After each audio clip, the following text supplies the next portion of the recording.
when you stick 3 opinionated blokes in a room and put World of Warcraft in front of them. A completely unchained view from each of them that clash in spectacular fashion, much like the best raids of all time. Classic. There's going to be someone who's always right and someone who's always wrong, like Dunkirk is, as we know the latest raids are much better. So, with that in mind, it's time to take a look at the latest Warcraft news and speculation. But be careful what you wish for, because You think you do, but you don't.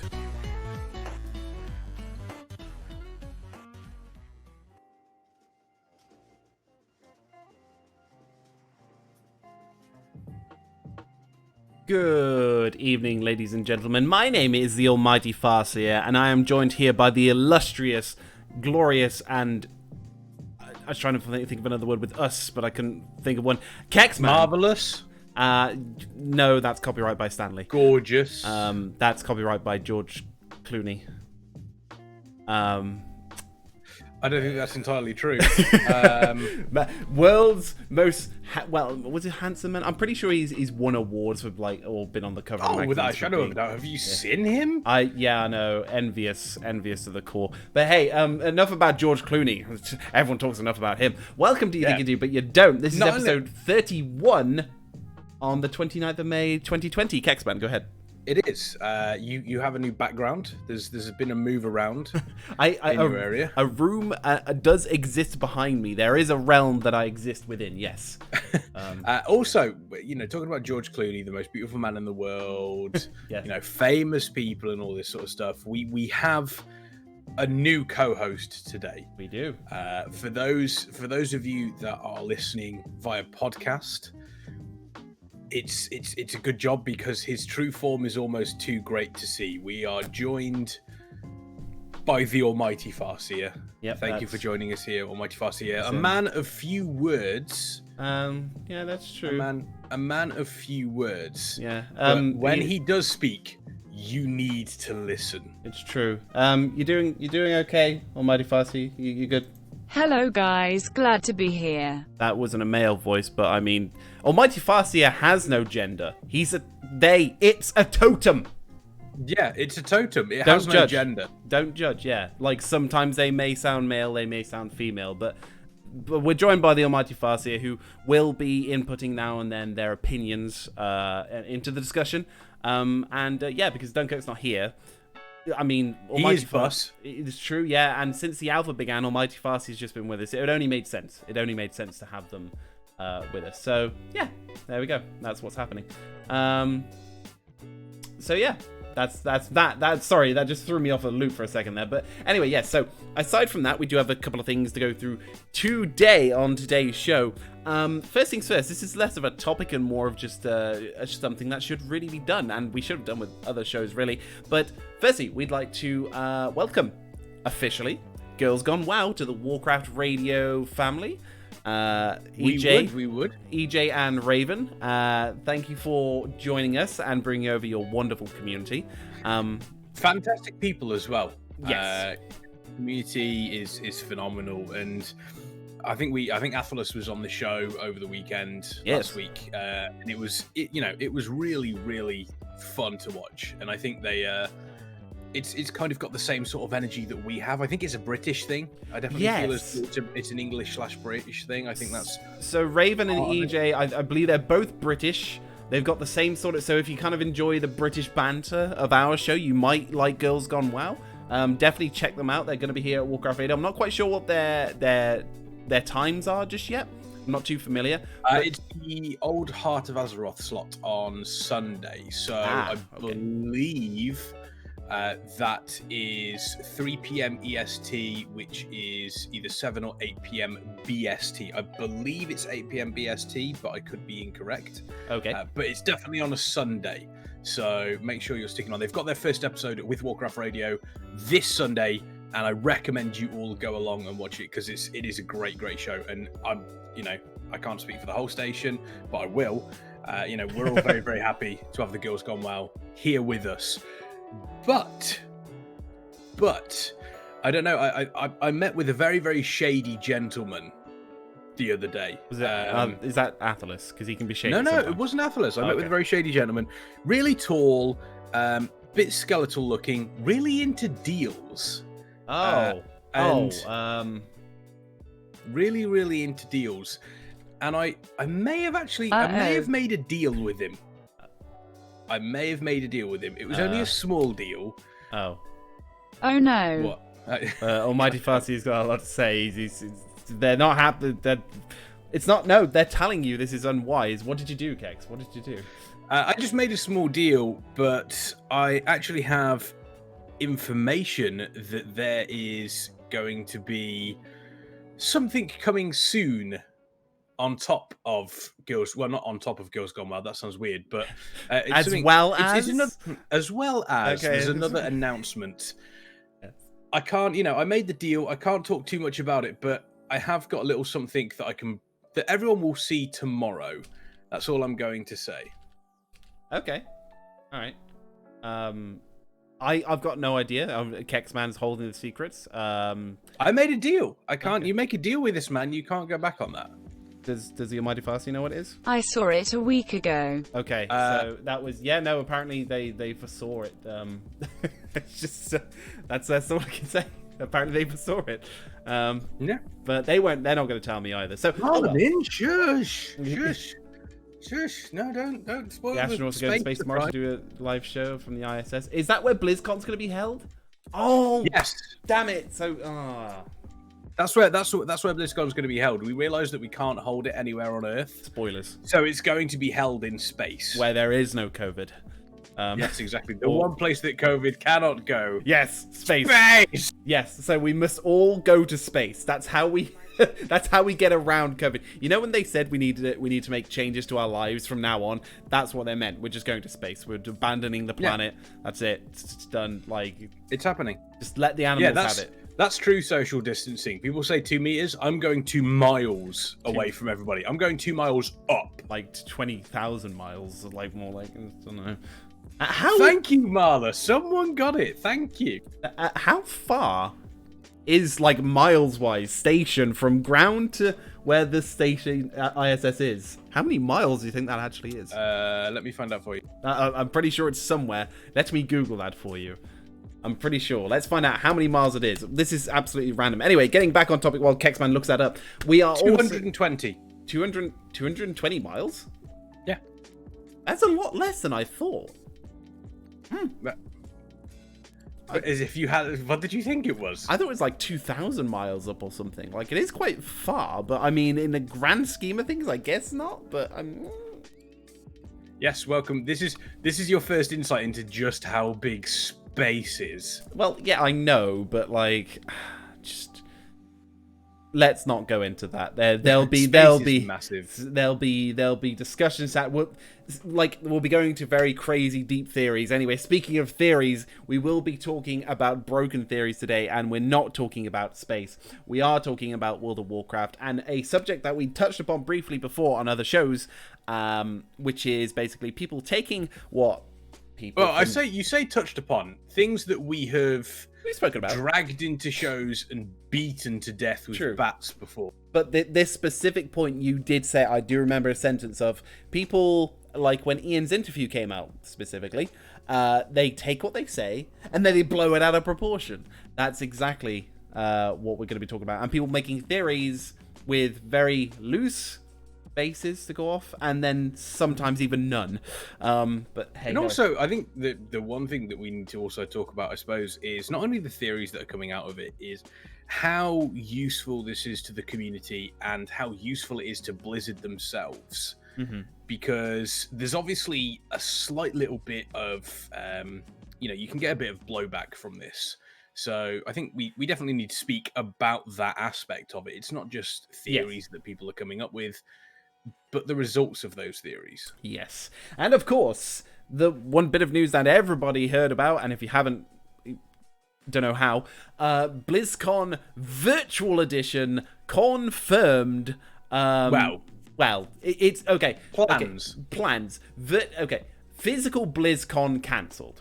There we go. Let's say. Physical BlizzCon is cancelled. Virtual BlizzCon I think it's because we've been hoping for it for so long. We're now just saying it's happening, and actually that kind of like goes backwards onto the theory thing and going against the point of what. Never mind. Okay. Well, I think that I think the big thing that we need to take away from this is whilst, and it's more that we will talk about. We'll talk about it later in more detail. But even though with everything going on, there were still people that were very, very, that.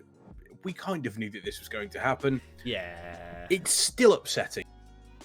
And we'll touch upon that more later. Yeah, of course. And of course, we do have, for our final subject, one that is a little bit of outside of my Farsight, maybe not Almighty Farseer's, but mine, something to do with the discussion that Kexman had on this week's roundtable. So if you've seen this week's roundtable on our YouTube channel, youtube.com/Warcraft Radio, all the discussions about the alpha each week with Kexman and guests, then you would know or have a little bit of an insight about what Kexman is going to be speaking of with me when it comes to regards to heirlooms. Kexman, do you want to touch on it a little bit more? Because I'm being extremely vague because I honestly don't know too much. So we had Des Mephisto on the show for the Shadowlands Roundtable. For those of you that don't know exactly who Des Mephisto is, he is the leveling god in Warcraft. He currently holds the record for the quickest leveling time unassisted. He has, I believe, 49 warriors at max level, which is every single race class combination that you can get for warriors, I believe. He's also doing it with druids. It's very, very impressive. He's, some of the stuff that he's doing leveling is incredibly impressive. He had an interview in PC Gamer, and during the Shadowlands Roundtable, we broke down the alt experience, the leveling experience in Shadowlands, and what's kind of wrong with it. And there were a couple of ideas that came up that I want to run past Farseer and also kind of expand upon slightly as well. So really, really looking forward to talking more on that, because it's something that I never really thought much of until it was brought to my attention just how much work and effort is put into this. And I feel as though there does need to be some sort of... I feel as though a reward for people that do this does need to be there. It doesn't need to be amazing, but it's something that I'll expand upon. Okay. When we are able to get to the heirlooms section of the show. Yes, we will get there. Anyway, also, to make sure that everyone feels included as well, as we kind of we've gone through our list about what we're going to be talking about today. Going back to the Girls Gone WoW thing, we never really welcomed other people to the station when they joined either. Not really something I thought about, but as to make sure everyone is included, also welcome to this Always Sunny in Stormwind crew on our podcast lineup. It's always good to have new people on as well. They're all Alliance though. That's probably why we left them out. But welcome anyway. Always good to have more people under the family, under the Warcraft Radio family. I think they've been here a while now, but of course, it's good to have the technically PvP guys with us as well. It's all good because we've got zero knowledge of PvP, so we needed someone to talk about it because we weren't going to talk about it. Oh no, I've got knowledge of PvP. Zero knowledge of PvP. Battlegrounds, we lose. Arenas, Dunkert keeps suggesting and we try and it just doesn't work. It's just horrible things. Hey, come TBC Classic, me, Dunkirk and Seethe are all going to make an arena team and we are going to dominate. Good luck. Yeah, no, best of luck. I wish you honestly the best of luck. We'll have a Holy Paladin. What could go wrong? Yeah, sure. Yeah. But yes, obviously, always a big welcome to everyone who comes and joins Warcraft Radio. The more the merrier. It's gonna be great. It's gonna be more fun. Hopefully, if we have a BlizzCon 2022 or something, how many people do we want to take then? Just take a legion of Warcraft Radio staff. I imagine we will have BlizzCon 2021.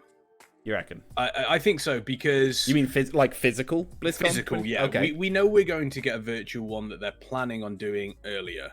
But again, we'll touch upon this slightly more later on, because I know you are desperate to get into your broken theory discussion. Yes, I am. It's something that, like I said, we have spoken about before on the show. Sometimes at great length, sometimes not. But I know that there was something that came out this week that really caught your attention.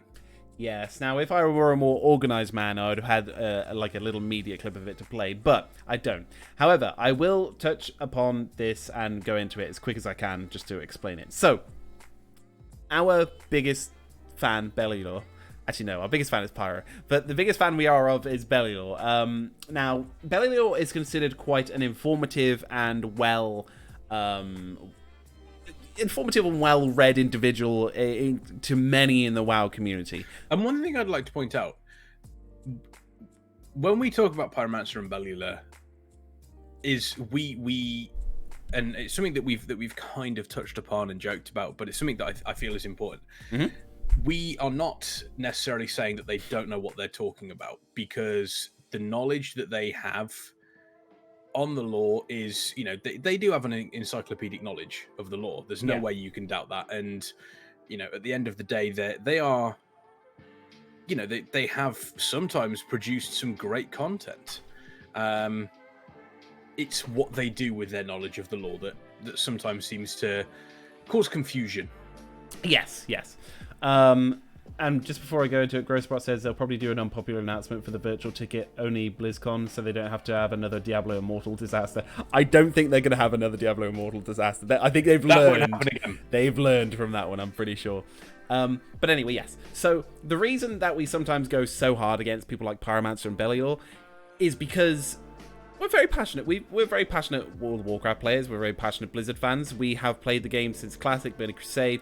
We played it as long as they have. We played Warcraft 3. We've been through the same ropes, right? So not only that, but we're also all very. We all have very strong wills. Yeah. If you spend any amount of time around myself, Farseer, some of the guys in the Warcraft Radio Discord, which you can find if you're watching on Twitch, you just do !Discord, you can join through there. It's, we all have very strong opinions, and we don't necessarily feel as though we should back down on those. No. We definitely feel as though it should be something that we do talk about.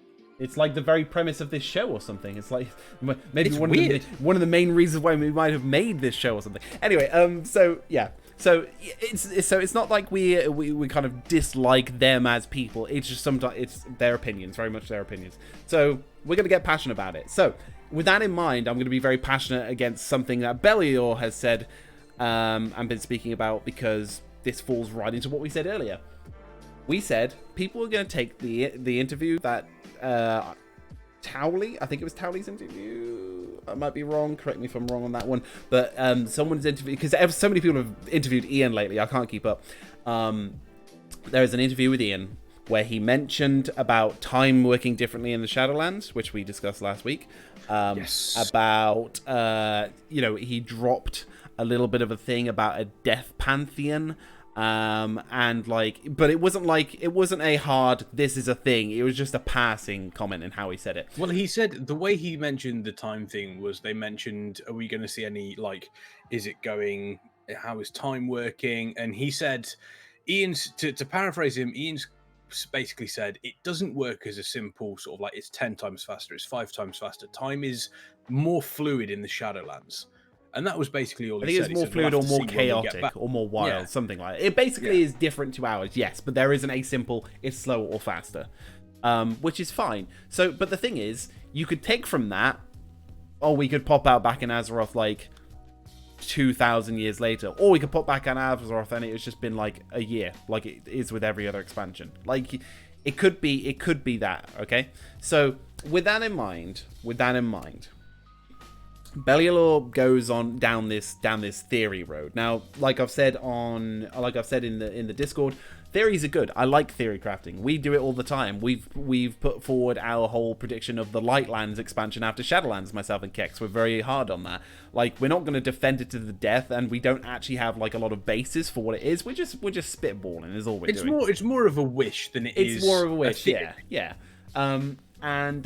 So theory crafting is fine. When you start making stuff up that's not there, though, to kind of get to a conclusion, it sort of gets a bit frustrating. Now, let me explain to you what I mean. What I mean is that, for the prime example, you guys know the Nightwell in Suramar. You played Legion, went to the Nightwell, second raid or third raid, depending on how you look at it.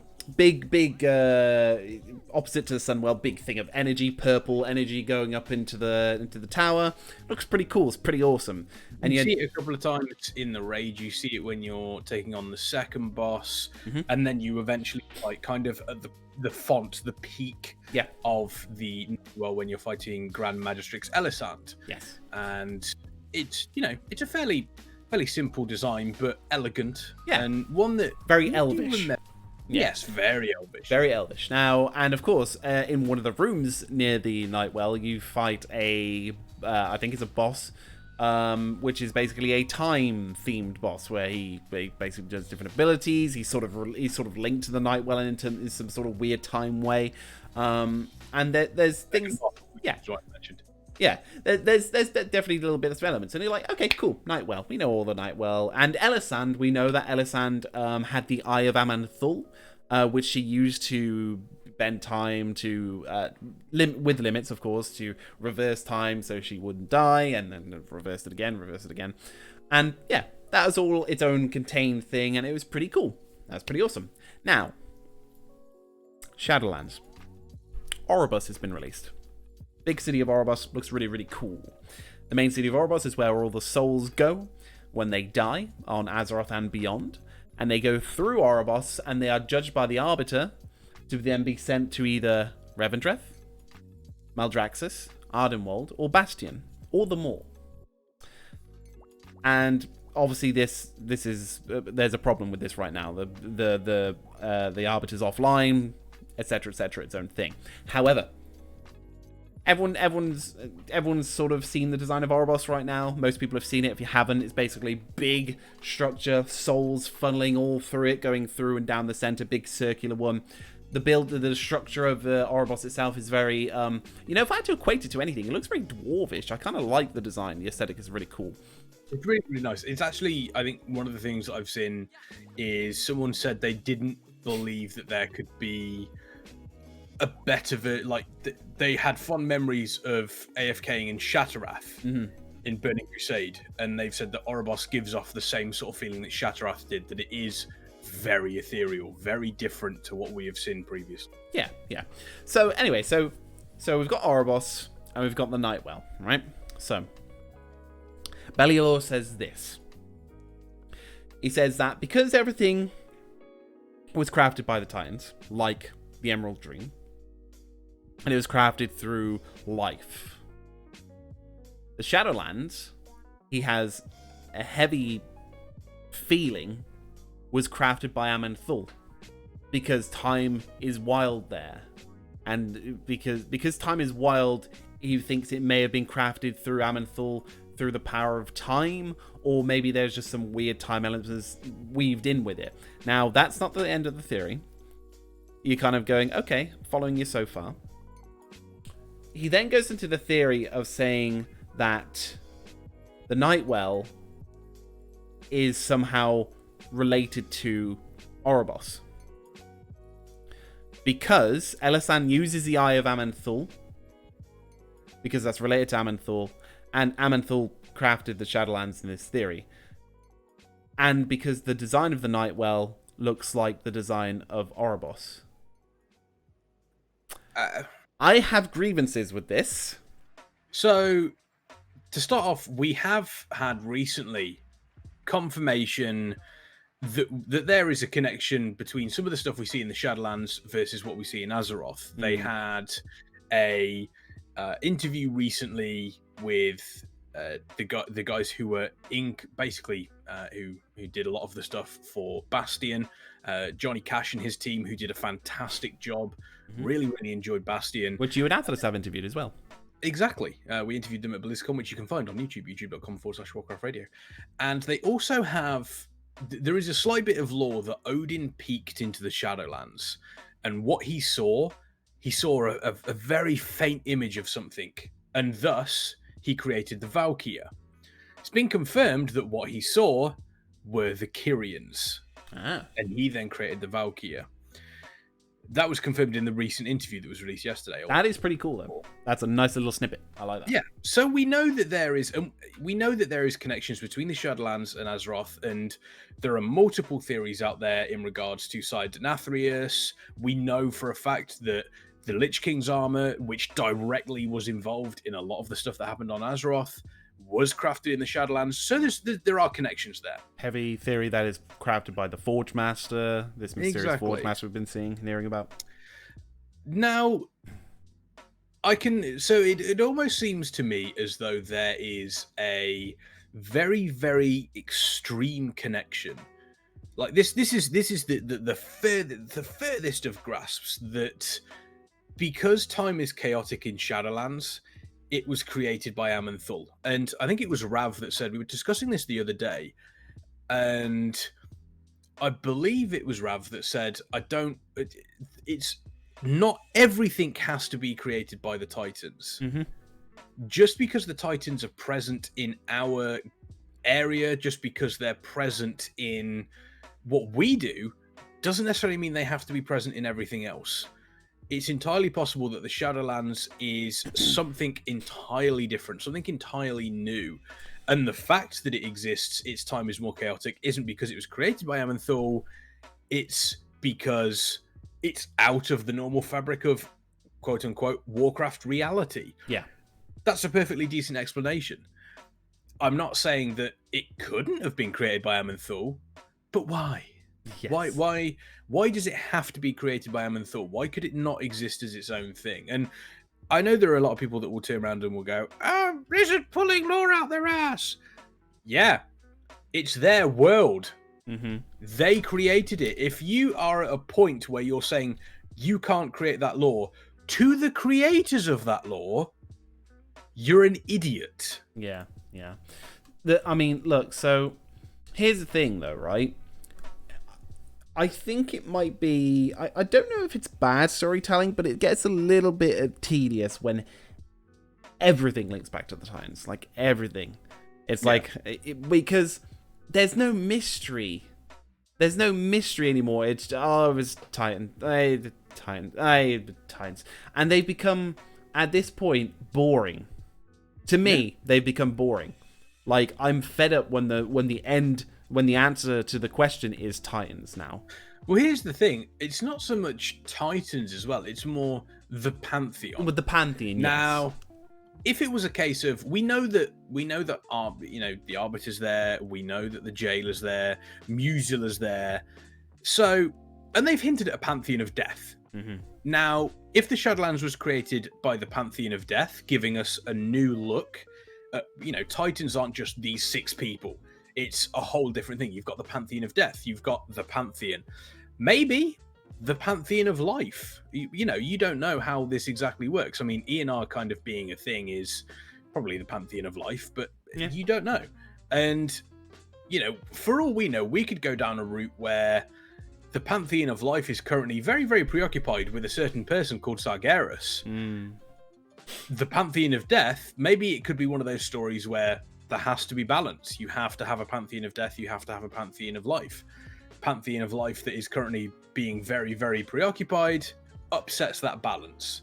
That's a story you could tell. Well, I mean, we already have quite a... Like, if this was like a recipe, if you're cooking something, there are so many different ingredients going into this dish, right?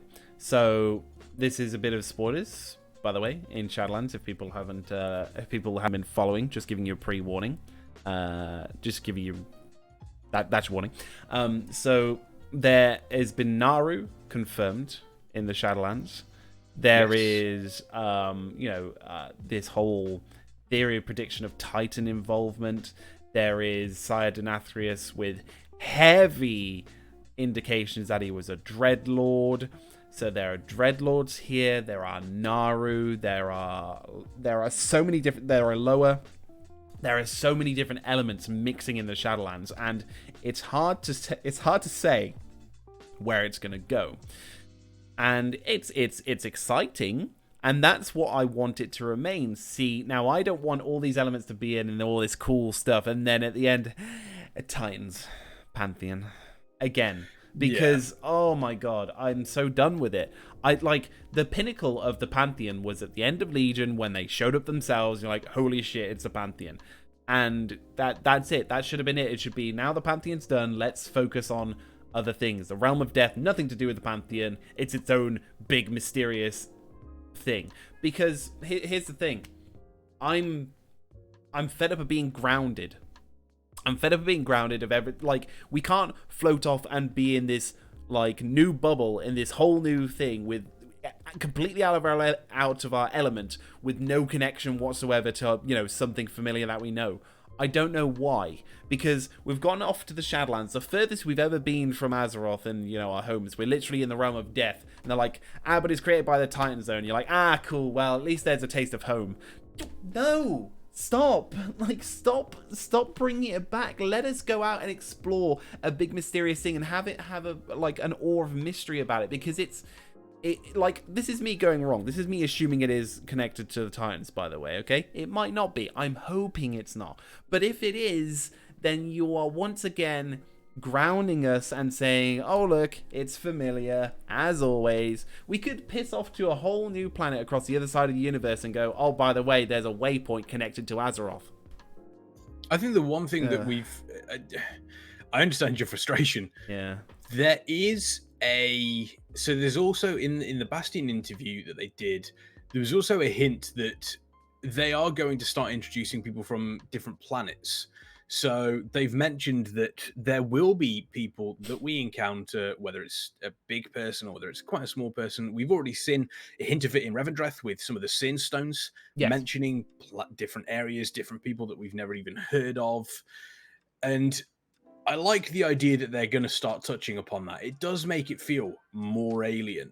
But again, if you start tying everything back to the Titans, you then start to create issues with your own story. Because how do you keep that many thread traces all connected? It's okay to have different threads coming in from different areas. You know, if you have that many threads trying to go back to one place, it's just going to end up in a ball of tangled yarn, and you're not going to know where it starts and where it ends. Yeah. The one sort of moving on from the idea of theories and how it works is the impact it potentially has on the community and even Blizzard. So it's all well and good to theory craft, and it's very, you know, it's a good thing. I believe it is a good thing for the community to do. The stuff that Bellular and Pyromancer do should be done, because it is, you know, like I said, it's remaining humble about it. It's good to have those discussions. The problem you have is the moment you have an overarching theory, and the moment you kind of really try to push one particular thread you're going down, is there are a subset of fans, and I suppose you could argue it's probably an issue more with the community than it is with the content creator. Yeah. Is that they latch onto this and they see it almost as a failure of Blizzard if they don't do it. You see it all the time. You see, I think, and you know, this is probably the one time when I will say that there was one thing I didn't agree with, which is Pyromancer said something along the lines of one of his videos that if Blizzard do not do this, they have failed. Yeah. Which is incredibly arrogant. Yeah. And I feel also has some, you know, it has some issues with the story, because then it's a case of you get people believing that. You get people going, oh, they must have failed. And the moment Blizzard do something, whether or not it is right or wrong, it's, you know, it happens. And Malamin says this is also the very dangerous part of data mining. It's true. You data mine something that has no context, that isn't finished, that, you know, is halfway through a storyline that we have no idea about. Yeah. The moment you do that and the community latches onto it and it isn't exactly what they wanted, then all of a sudden it's, you know, Blizzard have done wrong, when in actuality they haven't done wrong at all. It's just you didn't have all the answers. Yeah. You were trying to answer a question that they'd only finished the first word of. Imagine if there was like as much data mining back in Burning Crusade as there was now. Imagine them like pulling up the Pit Lord thing and going, oh, it's Manaroth! It's Manaroth! There's Manaroth! And then eventually it comes out it's not Manaroth, it's Magtherid. And they're like, this is the worst thing ever. I thought it was going to be Manaroth. That's the worst. Why'd they put in a Pit Lord model if it's not Manaroth? Same thing. Exactly. It's the same concept. And it, I suppose it does depend on the community, but if you are making a point of kind of making your content creation about theories and all that sort of stuff, fine, do that. But don't then turn around and say, if Blizzard don't do this, it's a failure. Yeah. Because it's completely incorrect. Honestly, it's probably because... sorry. It's probably because of the whole... upping the... whatchamacallit? The news. It's to get more hits, right? It's supposed to be... exaggerated, impactful. It's like, if they don't do this, you have failed. Like, it's supposed to be a hard-hitting thing. It's supposed to be I can't think of the word. I know the word you're looking for. Yeah, but so whether they actually believe that or not, or they're just playing it up because of the algorithm or the hits or whatever, who knows. But I think this goes for many things in the world today. And this includes the gaming, like reporting on games and stuff. You got to be careful with what you say, because yes, everyone wants to make a living. We all want to make money. We do at Warcraft Radio. People do at Bellular does, of course. Pyromancer. Every content creator would love to make money from what they do. Some do. Some strive to. But also, you've also got to be aware of your words have impact, especially if you're a big content creator or influencer, as some people like to call them. Bellular, for example, stuff he says reaches a lot of people. He has to be very careful with what he says. Same with Pyromancer, same with Asmongold, same with a lot of people. They have to be very careful with what they say. And I think some of them have this mindset where they understand this, and others not so much. They'll just wing it and be like, yeah, screw it, without no thought for what might come from what they say. I would disagree with that slightly. Okay. You can say what you want, but you also have to be able to kind of stand up for your own words. So, say for example, a video is put out, and this content creator has gone, this is my theory. If Blizzard don't do this, they're a failure. Yep. And then if Blizzard don't do that, and they kind of their fans go after them saying that Blizzard are a failure, or this person then puts out a video saying they're a failure, they then have to be okay with the backlash. It's kind of, that's how it works. It's not a case of, you don't then turn around and go, if you don't do this, you're a failure. It doesn't get done. You call them failures and say it's pointless and stupid, and then get surprised when nobody wants to talk to you from that company. Yes. Yeah. Exactly. No. That is very, very true. No, that is very true. You've got to, if you, again, so that does tie into being careful with what you say, because not for only other people, but for yourself as well. That's it's all well and good to theory craft. It's good. Yeah. I enjoy watching theory crafting videos, because it's like, oh, okay, I didn't see it from that way, or that could be interesting. Mm-hmm. The moment you start taking credit for your theory crafting, saying that you are right, is the moment that it starts to become a problem, because that's when it affects the community. That's when it potentially affects Blizzard. Yeah. But just to wrap this up then, so Bellular, look, you got some interesting stuff, my dude, directly to you. You got some interesting stuff. He'll never see this. No, he'll never see this. But the thing is that, again, sometimes he just says some shit. He just says some utter crap. Just for the strawberry or the cherry on top of the cake right now, related to the whole Oribos Nightwell being, Oribos blah blah blah, or linked. He said the words as well, maybe the Nightborn took a peek into the Shadowlands and were inspired by Oribos' design, and that's why they designed the Nightwell that way. With no basis whatsoever on how the Nightborn would have ever done that, ever. And so, again, just throwing it out there, yes, but with nothing to back it up. So it's not even a point. It's not even a point at that point to think about, because it's impossible. There's no way.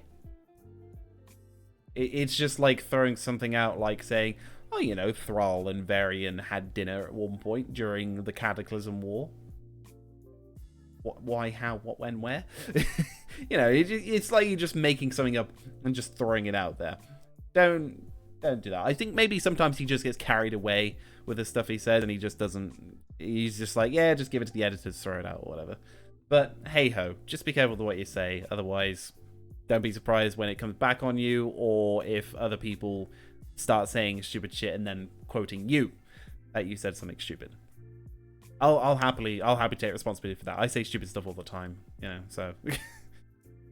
Yeah, I'm sorry. I was just looking at Ouroboros versus the Nightwell, and the Ouroboros design is very much based around the Ouroboros that we know, which is the two snakes eating each other, which seems to be a very heavy design feature on Ouroboros, whereas the Nightwell seems to have diamonds on there. There is I suppose you could, a very passing resemblance to having like the crossing patterns, but I think from what I saw, he said, oh look, Ouroboros is a funnel, Nightwell's a funnel. It's pretty much the same thing. Maelstrom and Ouroboros confirmed. That's pretty much it. It's not, see, this is the... I peaked like hell on that as well. I just heard myself. It's one of those where, again, I fully understand if you're going to do stuff like this, theorycraft all you want, but it gets to a point where you're like, really? Is this something? And I suppose again, as long as there's nothing there that says I am right and Blizzard are wrong, it's fine. But obviously, the moment you start saying that, that's when you're overstepping a boundary and you're going a bit too far with it. Yeah, definitely. So, moving a little on from that, then what does Almighty Farseer think about the whole subject with Bellular theory crafting and the like? I don't know. What do you think? I agree wholeheartedly. Oh, that's good. Okay. It's good to know that we have a co-host that finally just goes with the flow. Yeah, it's a change. I mean, Almighty Farseer probably goes with the flow because they see so far into the future. Yeah. They know exactly what's happening, so they don't really care about what's happening now. Yeah. They care about what's happening way, way, way, way further into the future. Do you think? Actually, before we just move on to the next one, my Farseer, do you think Dunkirk cares about Classic a bit too much sometimes? I agree wholeheartedly. Yeah, there you go. I thought so. Yeah. But anyway, okay. All right. Moving on. It came from the Almighty Farseer, so it has to be true. It has to be true.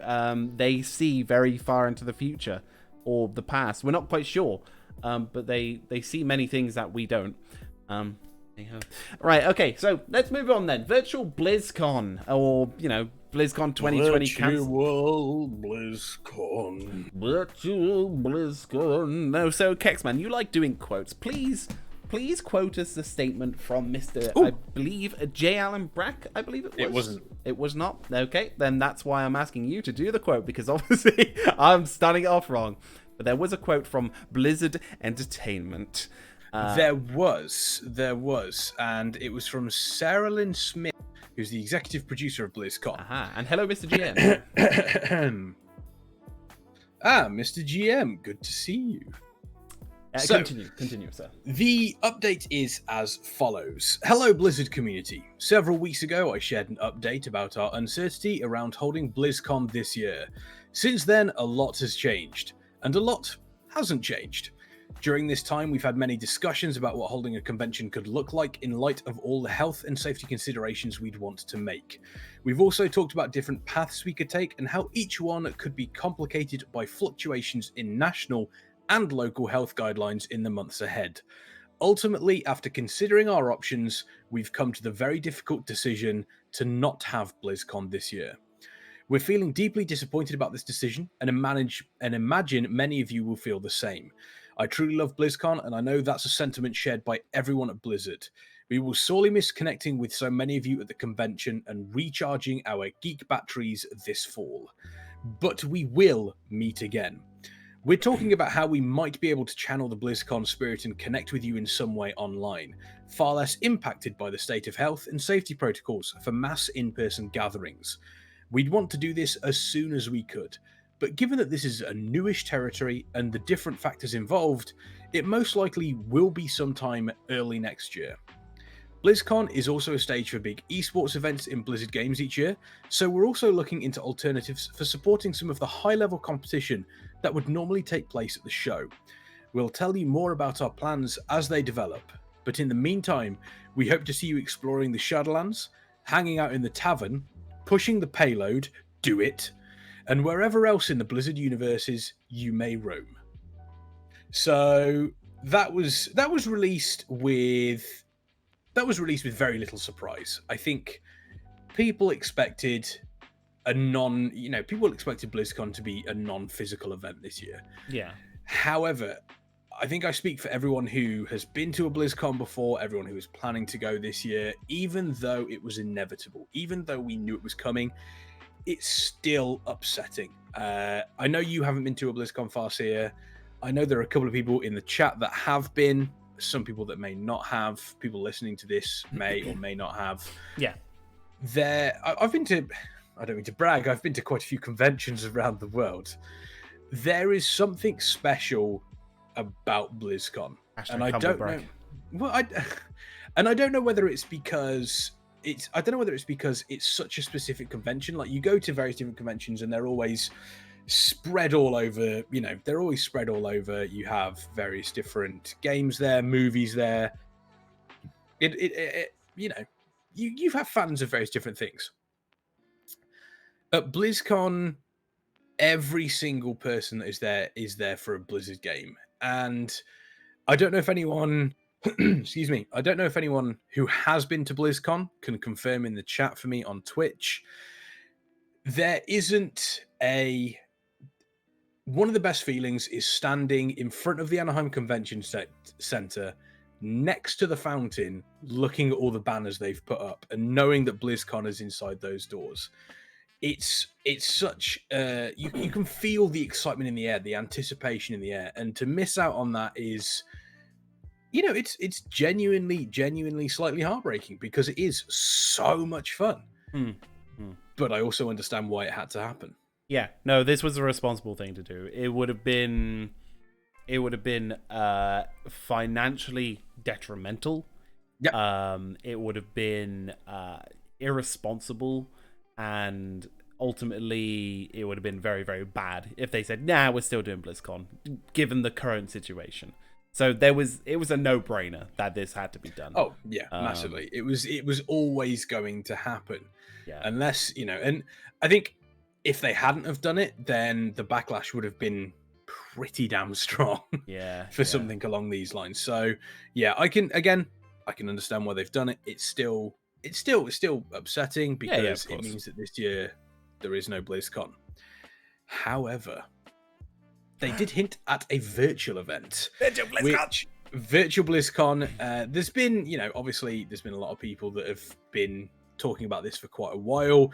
We've spoken about it on the show. We talked about it on the latest roundtable, and the general consensus that I think a lot of people have come to is a virtual BlizzCon is definitely the way to go. And there are a lot of people that seem to think that, and again, it was something we discussed on the roundtable, every other year should be a virtual BlizzCon. And the reason for this is, in 2018, BlizzCon was less than stellar. Yes. We had the PR snafu with Diablo Immortal.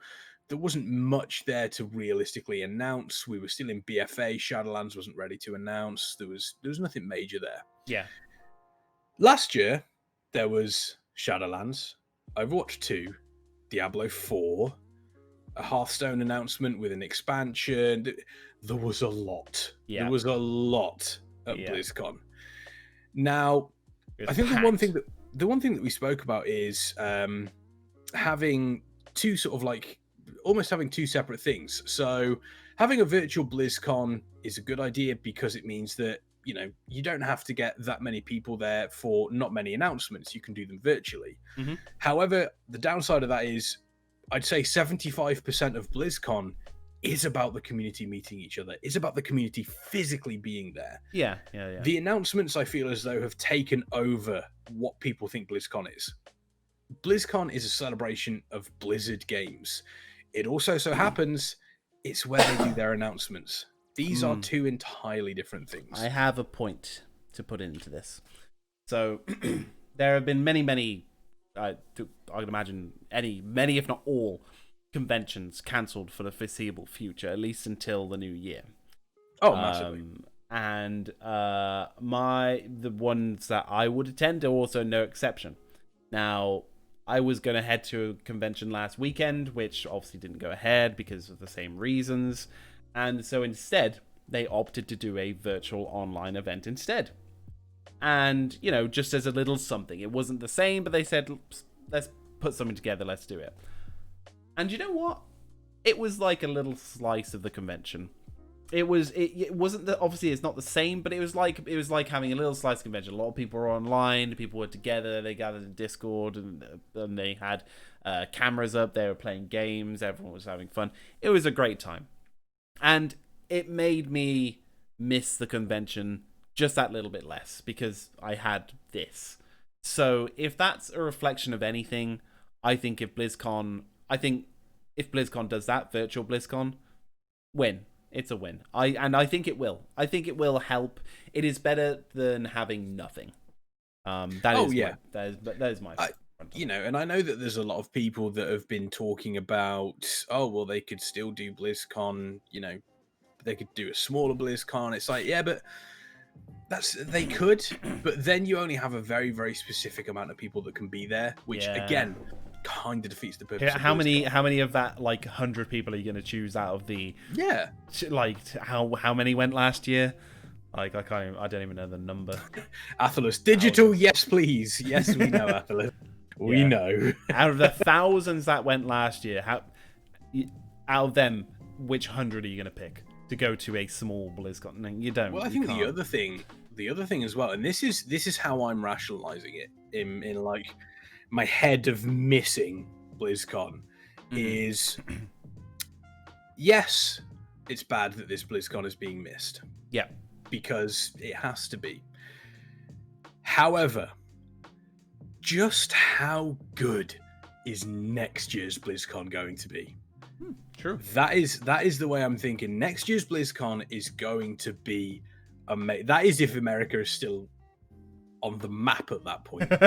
Yeah. But yeah, next year's BlizzCon is going to be mind-blowing. I don't know whether it's, you know, we might not get incredible announcements, but good Lord, the energy of the community there, that is the year. If there is any year, Blizzard, that you give Chris Metzen that stage again for the opening ceremony, next year is the year you do it. I've watched that clip so many times of when he turned up at the Q&A in that at the stage. That was, and did the reaction of the crowd.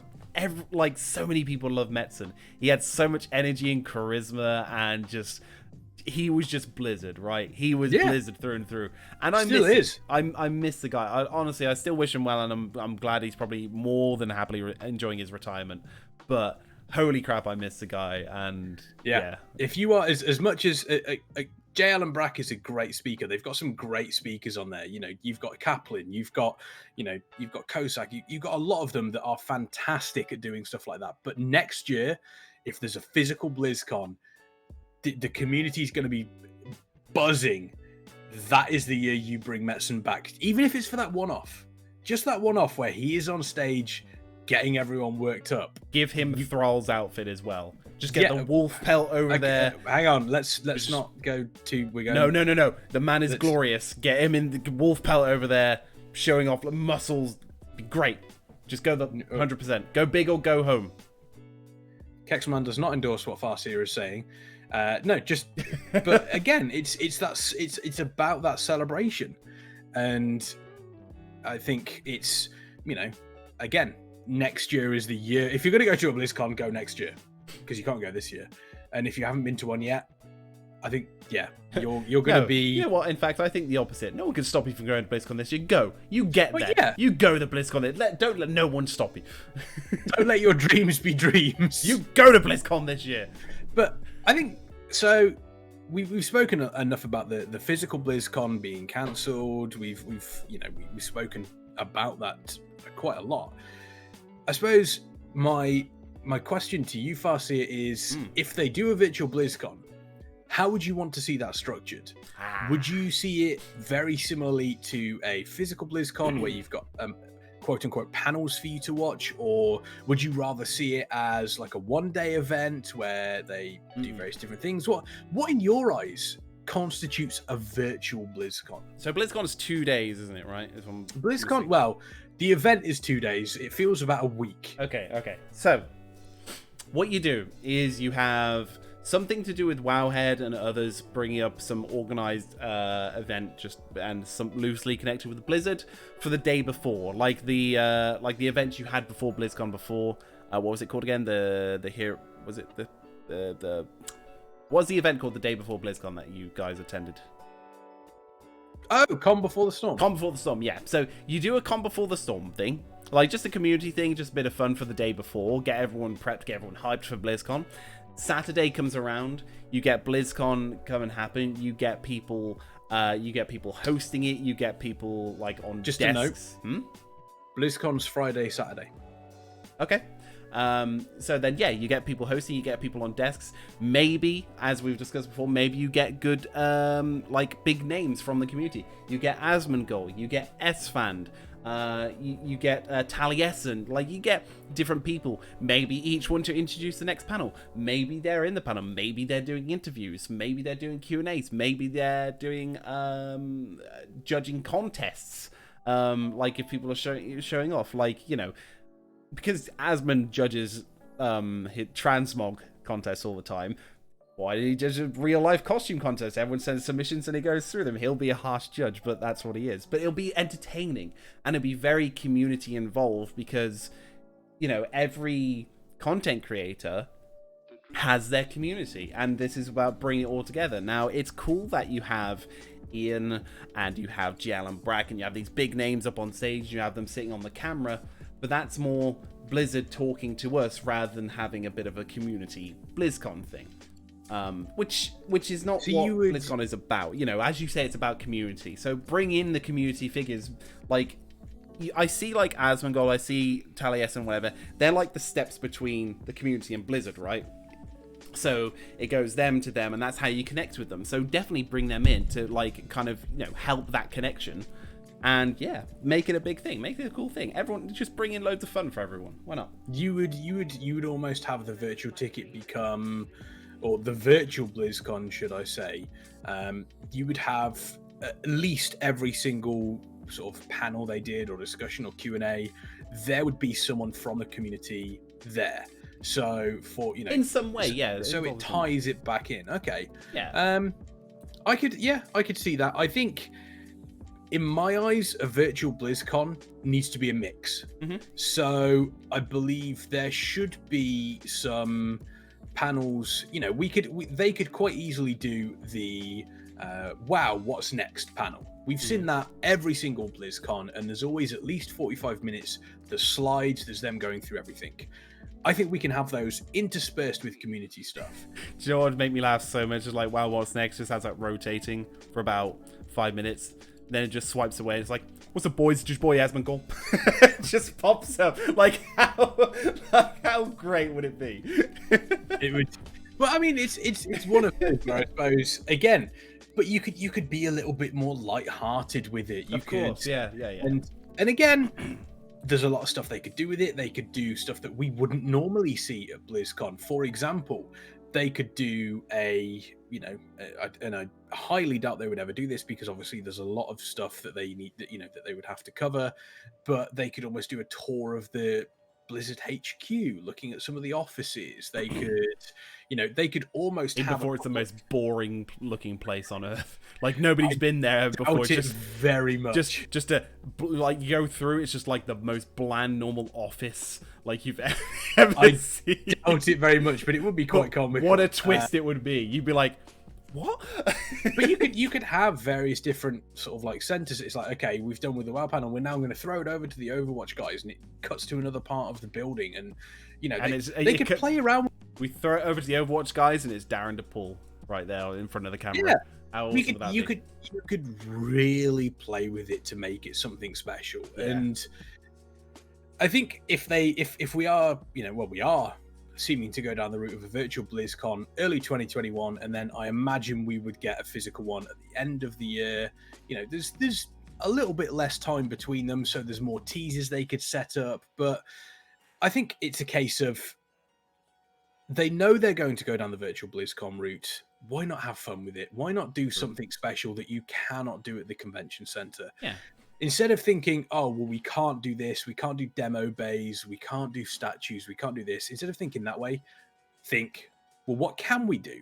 What do we have access to here that we don't have access to at the convention center? Which is, of course, toys, pets, costumes, things to give away, contests. The Blizzard HQ itself is almost the host of the virtual BlizzCon.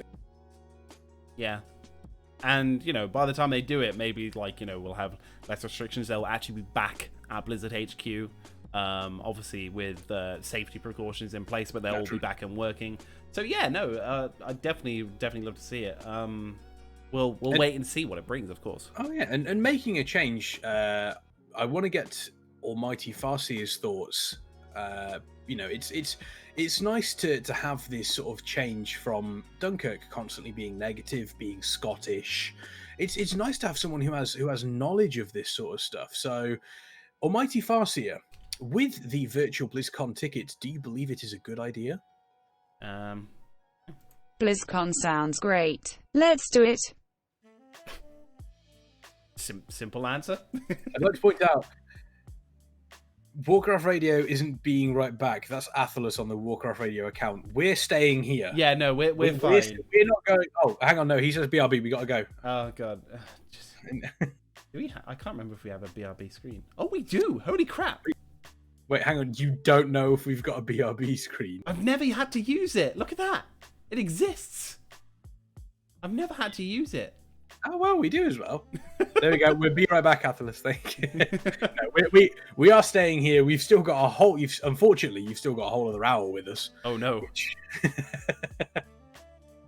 Now, I think there's almost like an extension onto that virtual BlizzCon sort of like confirmation and the BlizzCon being cancelled is, and we touched upon it briefly in regards to having one virtual BlizzCon 1 year, and then an official BlizzCon, then virtual, then official, then virtual, then official. And we spoke about the connection with the community that BlizzCon features and having everyone in one place, having that energy, having that vibe of, you know, we're all here to celebrate these games. Yeah. Would you say that there is room for a potential slight change to the way BlizzCon is presented? So instead of having a virtual BlizzCon every other, or a physical BlizzCon every other year, could you see there being something along the lines of 1 year you have a BlizzCon that is massively community focused, still has news and updates, but isn't a big announcement year? So you're not going to get Diablo 4, you're not going to get this, you're not going to get that. They can still do announcements, they can still do updates, but it's not as heavily focused on them. The following year is the announcement year, where they do announce a lot of different things, because it does seem as though BlizzCon goes in that 2-year cycle. It does, but I don't think they ever want to officially announce it. Now, I think it follows in the same case, in the same kind of basket as us thinking that there is a Team A and a Team B that works on the WoW expansions. So, you know, bad expansion, good expansion, each time they work on. Now, if they ever confirmed that, we would then go, every single time, Shadowlands going to be great. Next one's going to be shit. Next one's really great. Next one's going to be shit. And then that would probably influence on whether people would even buy the game or not. I think the same would happen with the whole BlizzCon thing. If they say, this is announcement year, this one isn't. People go, oh, there's going to be no announcements, so I won't go. And then that'll lose them ticket sales. So I think it's something that they can't, like, if they did, like, it is that way, you're right. It is sort of that way right now, because they don't have big announcements every year. But if they ever officially confirmed it, people would go, ain't going this year. I'm going to wait till next year for the big announcements. And they would lose ticket sales. I would disagree with that to some degree.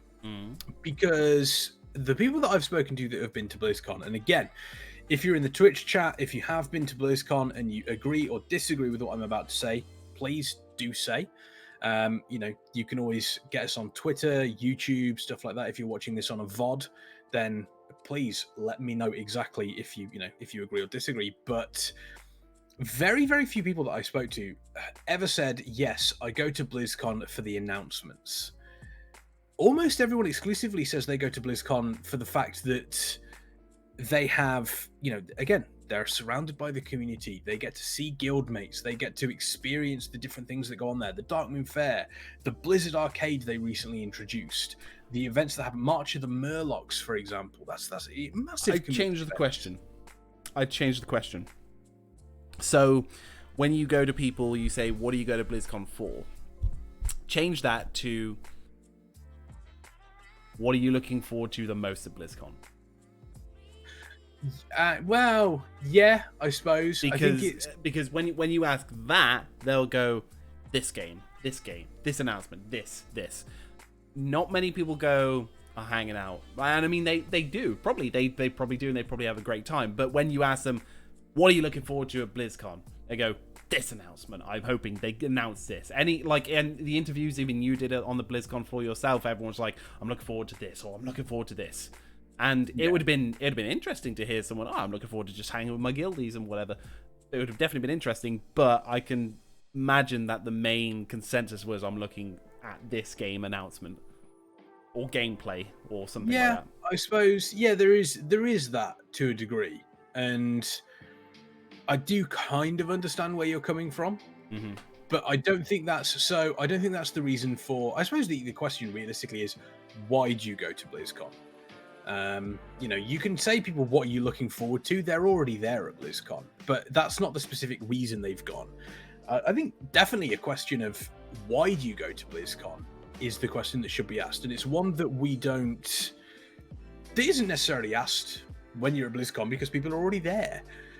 But I would be interested to see the answers alongside that, to see if anybody chose the reason I go to BlizzCon is to see the announcements live. Now, don't get me wrong, some of our most successful and popular videos on our YouTube are myself and Athalas reacting to the cinematics being released. Wrong. The Overwatch 2 cinematics. Wrong.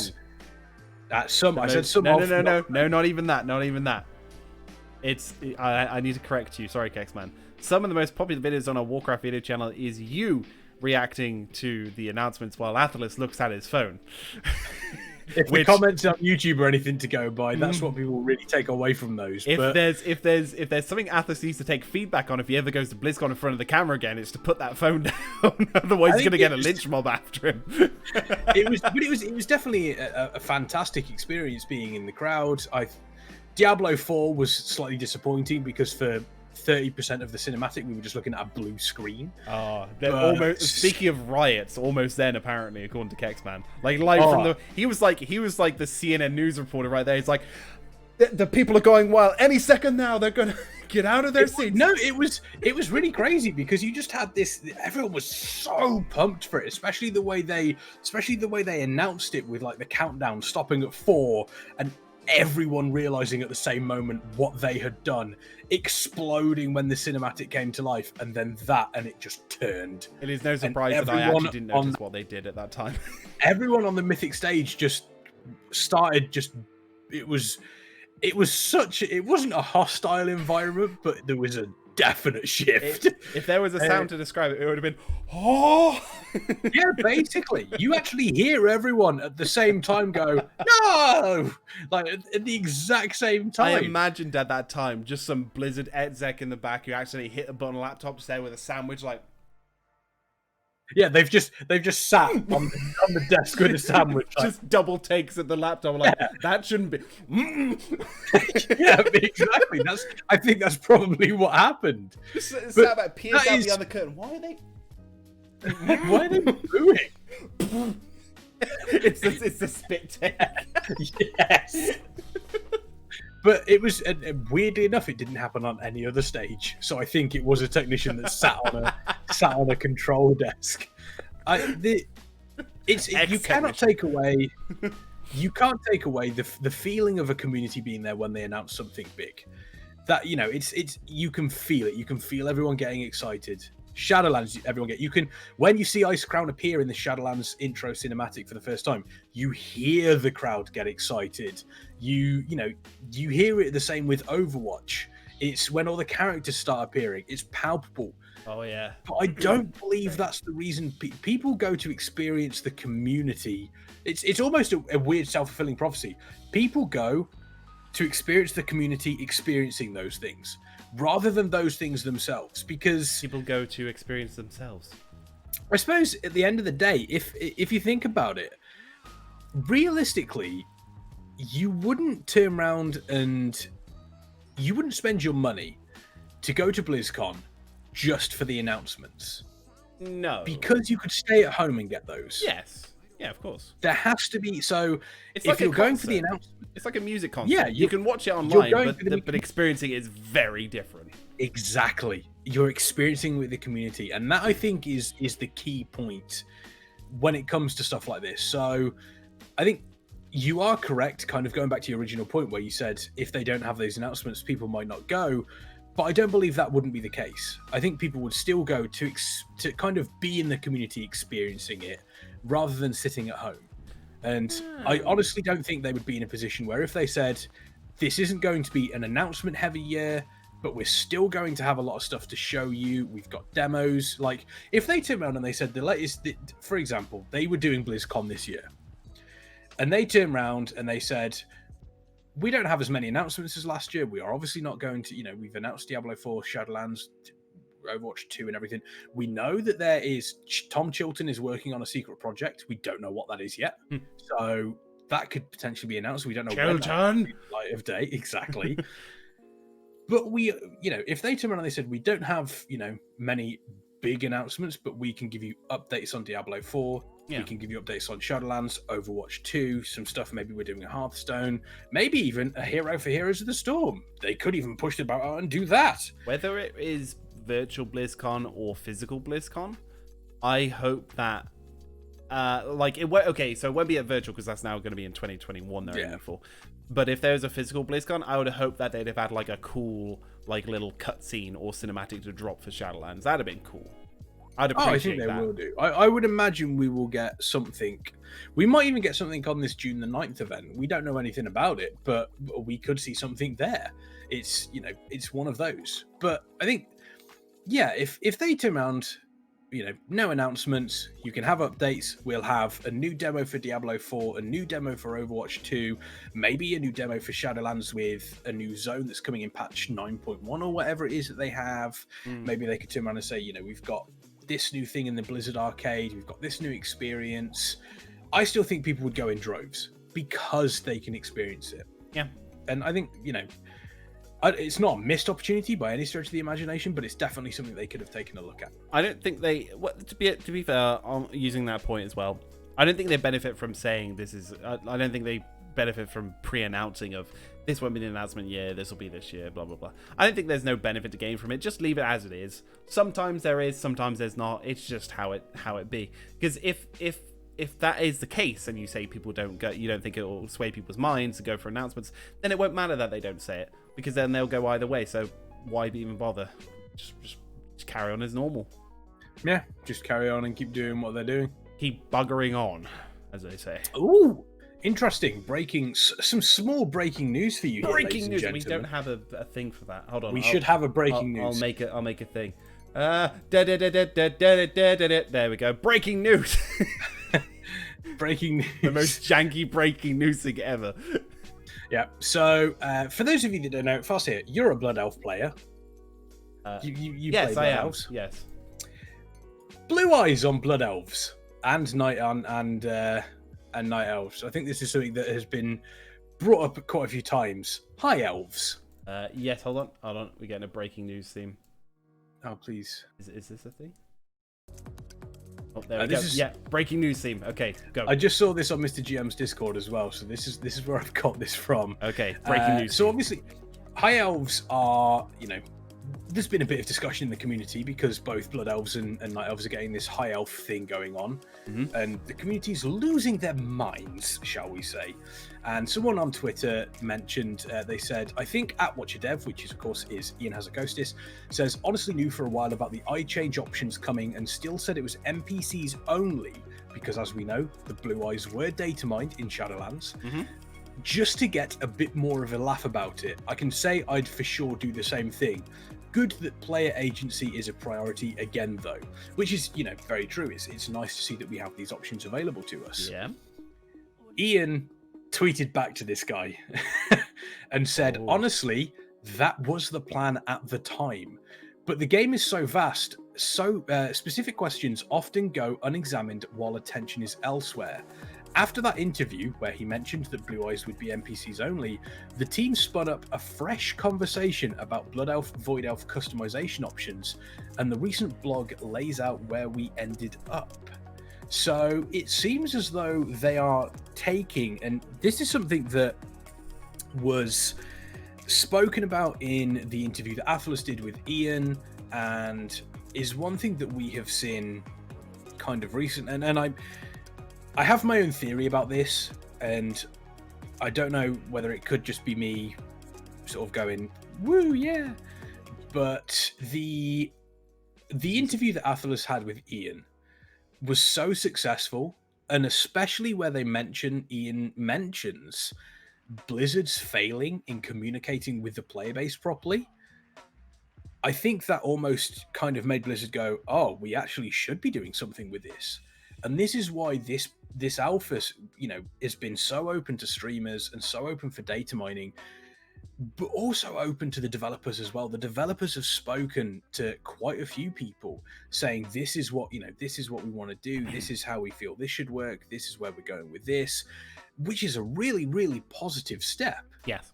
And, I think I don't want to say that they didn't plan this, but I feel as though the success of the interview that Athelos did with Ian has definitely kind of made them sit and realize we can do more with it. And this here is direct proof that even while they are having conversations in-house about certain things, the response from the community in regards to something is making them stop, take a look at the response and go, okay, how can we potentially change this? Something like this with the Blue Eyes has been something that has been asked for quite a long time. I think people have been asking for high elves or for an option to have an high elf as an allied race. And this is the perfect time for them to do it. And this is it's only a small thing, but it's a very positive sign. Very, very positive sign from Blizzard. The fact that Ian is directly talking to somebody who is, doesn't seem to be a big content creator, influencer. Yeah, exactly. They seem to be on Twitch. It's someone called Rada. They seem to be on Twitch. They've got 89 followers on Twitter. They're not massive. Yeah. But the fact just that a member of the community. Yeah, to a degree. But the fact that Ian is replying to them and specifically mentioning this was how we thought it was going to be, and then we looked at what the community said and we decided to change it to go along with them. That is, when was the last time you saw that in Warcraft? Yeah. Honestly, I'm sorry. You okay there? Yeah. I'm good. Sorry. No, it is really good. It's an open line of communication. What harm is there in it? To get better feedback. I mean, they tried the opposite in BFA, and look where it got them. We've said this a million times. We'll say it again. We'll always look back on the Azerite system as a big failure of Blizzard. No matter how far we go with WoW, it's always going to be one of the black marks on them.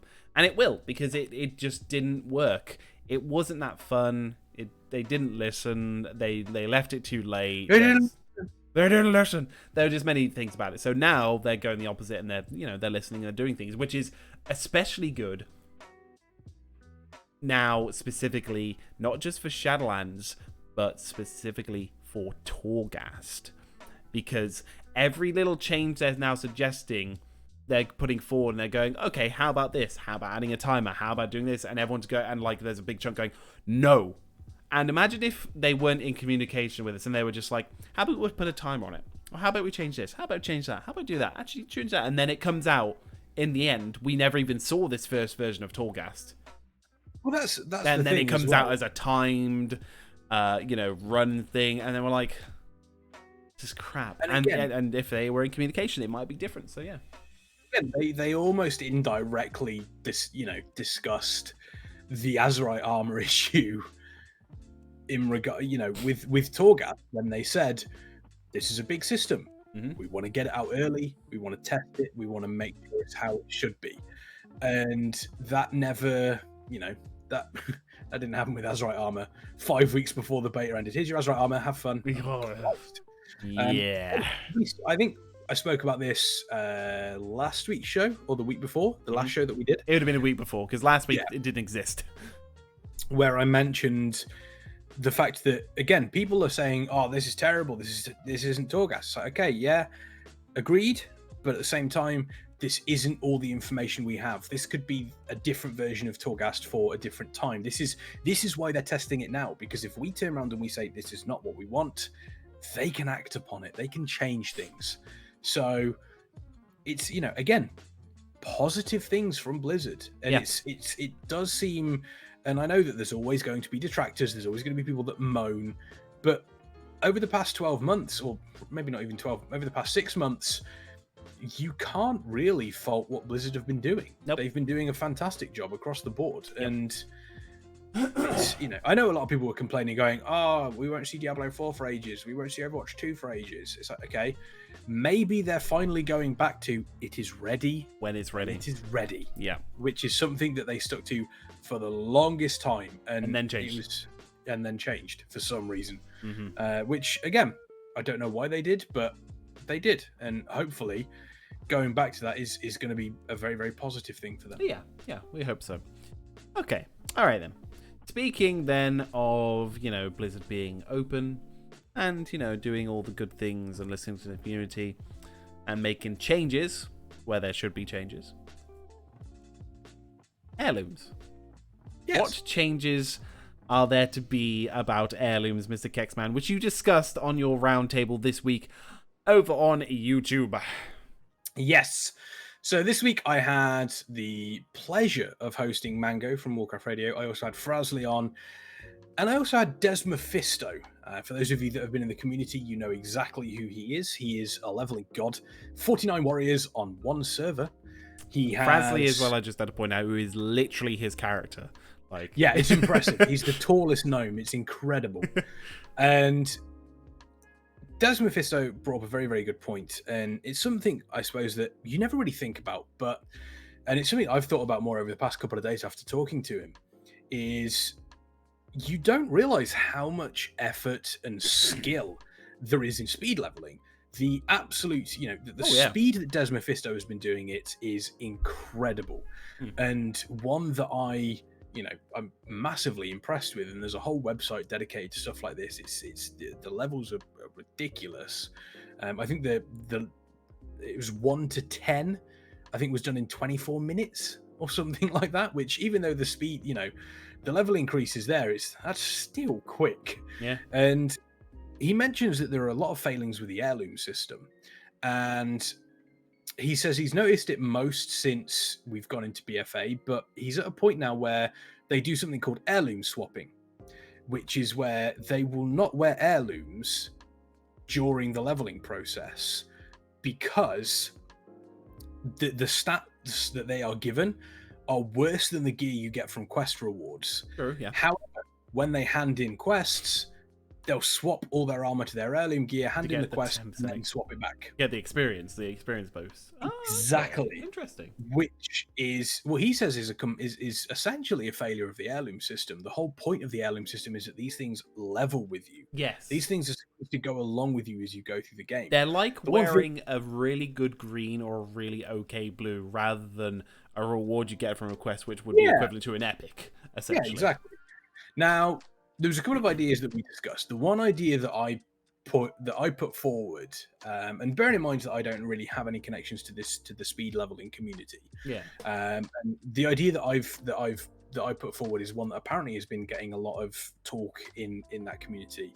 It's essentially the fact that you can take so say for example you make a character at level 1, you click a button that says I want heirloom gear. What will then happen is every single quest that you do will no longer give you gear. You will no longer get gear from those quests as you're leveling your alt. Right.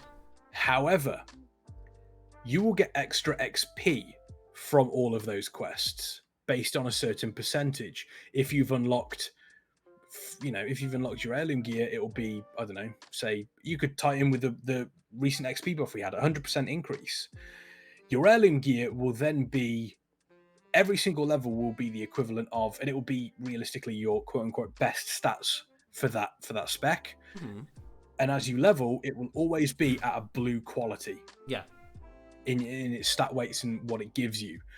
So that way you don't have to worry about swapping out your gear.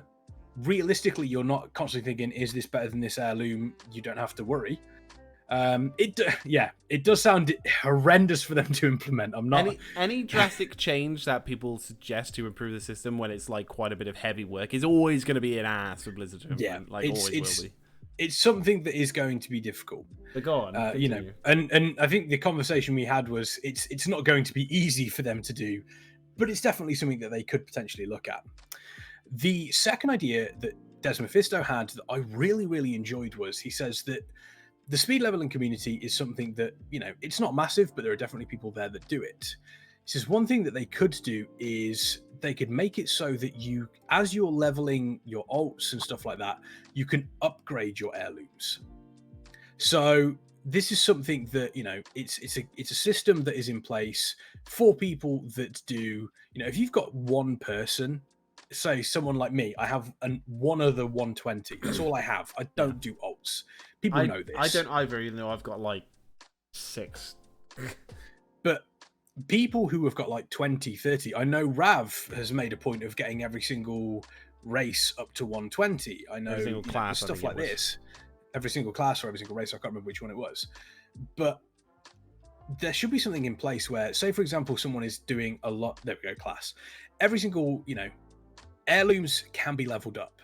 So you can level it up. It starts off at common at the start of your journey. Mm-hmm. And as you go through, you can level certain things. And then Des Mephisto made a point of, for the people that are really into their speed leveling and their alts, they could level up their heirlooms to a point where it then becomes almost like a legendary quality item for their leveling, because they do it so often. If you're leveling your 30th character, realistically at that point, how long it takes you to get to 20 and how strong you are while you do it is completely superfluous, because you're going to do it anyway. Then you can then potentially add something like armor tints or something similar to heirloom armor, where you turn around and you say, if you see someone wearing this heirloom armor that is a very specific type, you go, okay, that person is dedicated to their craft. I know they've got a lot of alts. That way no one can then trick you by going, I've got 30 alts of 120. Make heirloom armor like a specific armor like set that you can only get. Yeah, exactly. And again, it's not something that's going to be implemented overnight. No. That being said, the Ouroboros like armor, the Shadowlands armor you get for pre-ordering, that comes across to me, that would be like a set that you'd have for like all that guy's dedicated. That seems like a heirloom set sort of deal. So that almost, sort of thing, would work. But no, I do feel as though the idea that he had in regards to this is that a cat? That was a cat. I think that the idea of this armor set that the more you level alts, the more you can upgrade. Yeah. So it kind of almost rewards you for leveling. And again, this isn't for the people like myself, or this isn't for the people that don't really level alts. They can't really complain about it, because you wouldn't then go and level a load of alts just for this armor set. If you did, you can do. That's the start of something that's sort of cool, because you sort of reward someone for playing that way if they want to play that way, right? Yeah, so exactly. Right now you've got rewards for being high level like PvP player. You get armor and weapons or whatever because you're really good at it. You get rewards for being that high level raider. You get your Nihilotha and Mythic Set and whatever. What if you like Des Mephisto and you just want to level alts? I know, I don't understand why, but I know loads of people who just love leveling alts. Rav is one, Des Mephisto and many others. Why not reward them for playing that way? Because they just want to. They're putting in so many hours into the game, clearly, that they love. Why not give them that? And then it can go even further. Profession armor. How maybe armor professions? I don't know, something like that. I don't know about profession armor. That's a little bit. Probably a little bit too far. Hey! Fishing armor set. Give it. Like, why not? Like, you could look amazing. It'd be great. Nice straw hat, powerful suspenders. Great. I wouldn't. I'm not along with the whole fishing set. Go big or go home.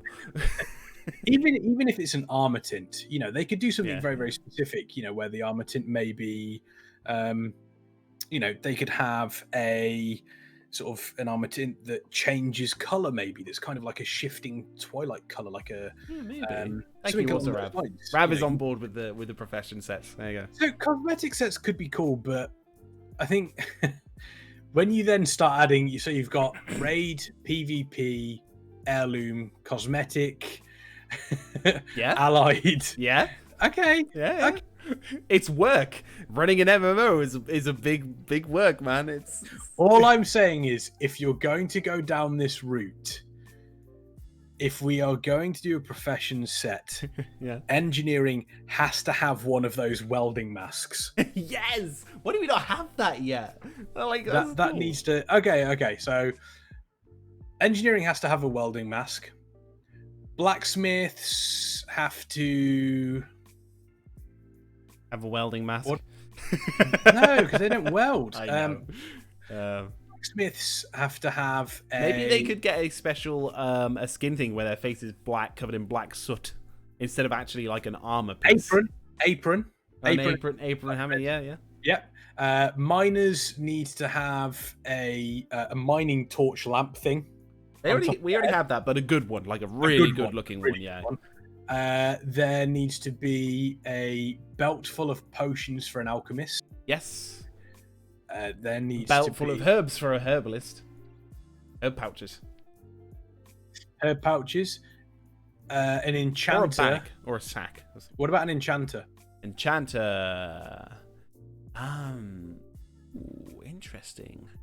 Now that one's tricky. That's tricky. Exactly. I have to come back to that one. Enchanters glow in the dark. Yes. Yeah, it's true. Why not? Jewelers. Jewelers need to have some form of big bling. Necklace. Just bling. Decked out and bling. A tailor needs to have some form. A tailor. The finest looking suit you could ever craft. No. A measuring tape. Yes. A measuring tape draped over one shoulder at all times. Oh, wonderful. Yes. Then... Bejazzled on cooking. Chef's hat. Oh, yeah. Actually, no, not chef's hat. We've already got chef's hat. Have we already got... I think we do, but maybe just have the full getup. Like, have the full, like, the white jacket. Nomi. You look like Nomi. You look like Nomi, yeah. Then, what else are we missing? Inscription, you need to have a backpack that has like ink wells and scrolls poking out the top of. Yep. Have we missed any?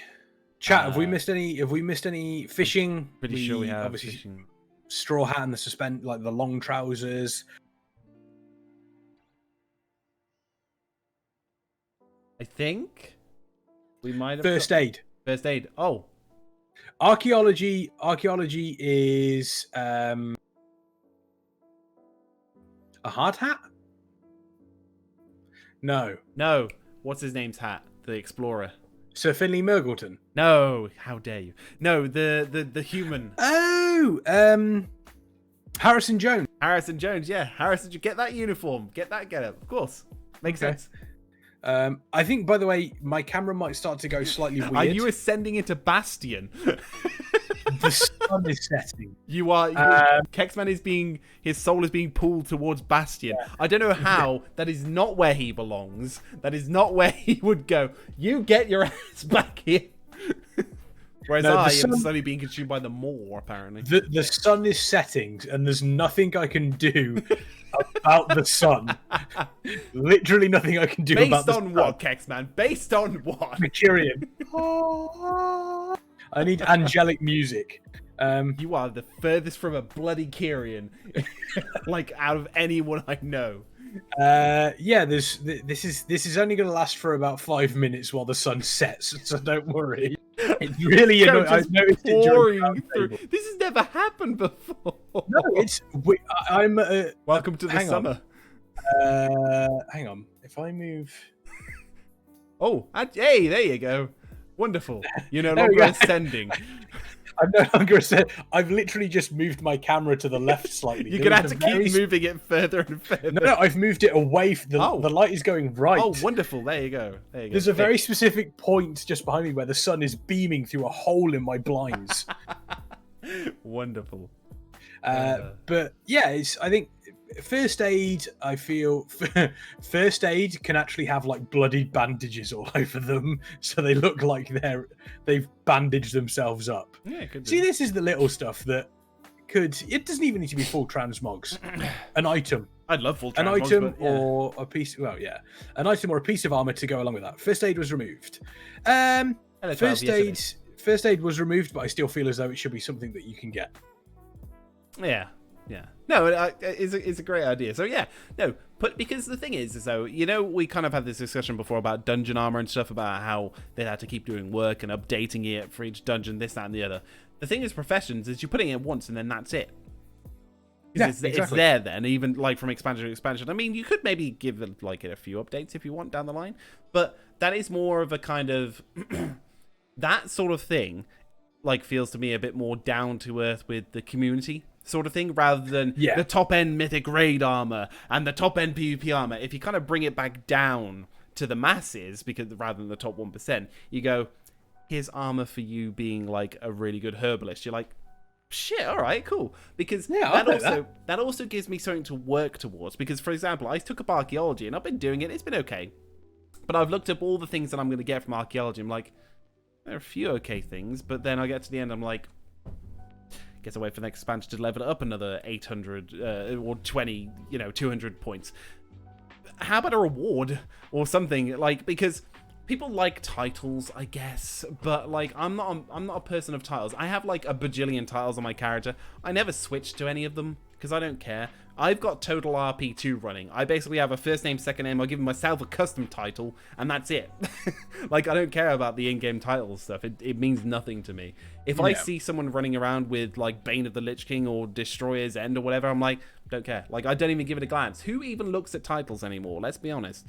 So, a title as a reward is not a satisfactory reward. I don't feel. That's my opinion on the matter. I think you should, like, a bit of armor or something that you can physically see, that you can show off your accomplishments, like, properly. That's a bit better, I think. Yeah, that does seem to be something that is, again, everyone can see a title, but at the end of the day, you don't necessarily...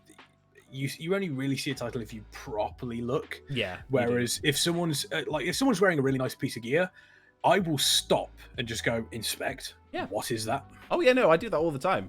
I think it was not too long ago when we were in the Chamber of the Heart and I saw, like, I think it was either a Paladin or... I think it was a Paladin shield from Blackrock Foundry.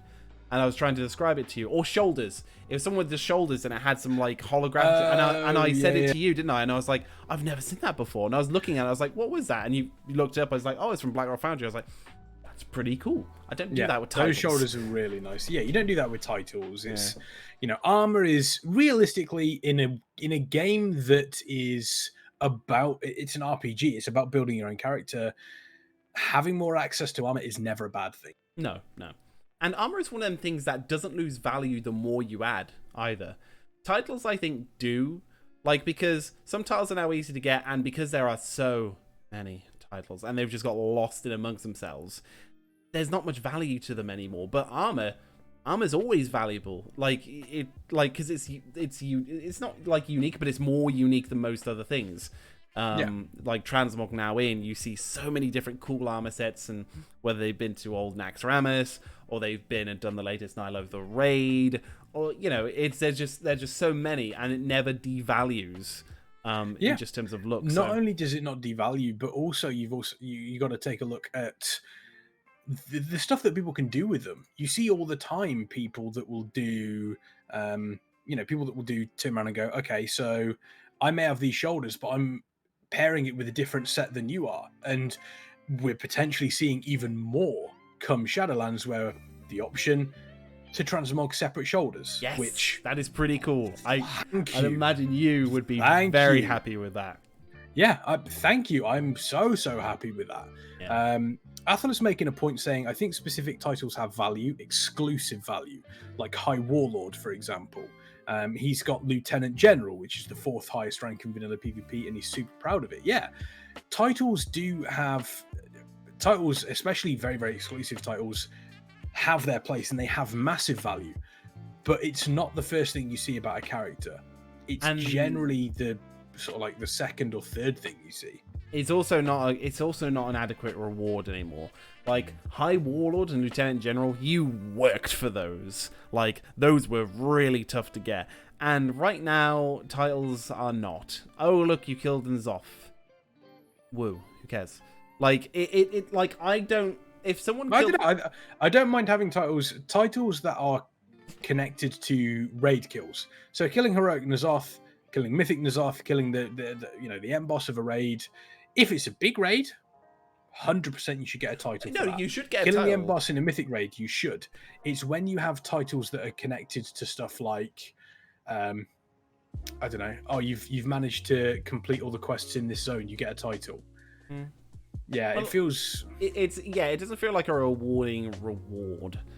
For example, so like when you finish your profession, you get the blacksmith, and you're like, oh, okay, cool, whatever. Instead of, as we were discussing earlier, maybe like piece of armor, what have you. Case in point, if I see someone come out Mythic Ny'alotha wearing Mythic Ny'alotha gear, I'm gonna notice that. I'm not gonna click on them and look under their name or look in the thing of, oh look, they have the title.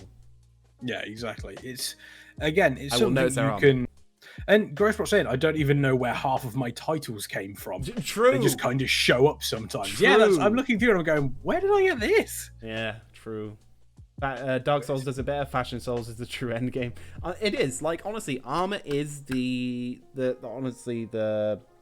main thing of WoW. Armor, then mounts. Armor and mounts. That's it. Weapons included in the armor, of course, but the armor, the gear you have, and then mounts. Those are the two most cosmetically important things to people in WoW. There is only one title in game that means anything. Only one title. You tell. The Slayer of Stupid, Incompetent, and Disappointing Minions.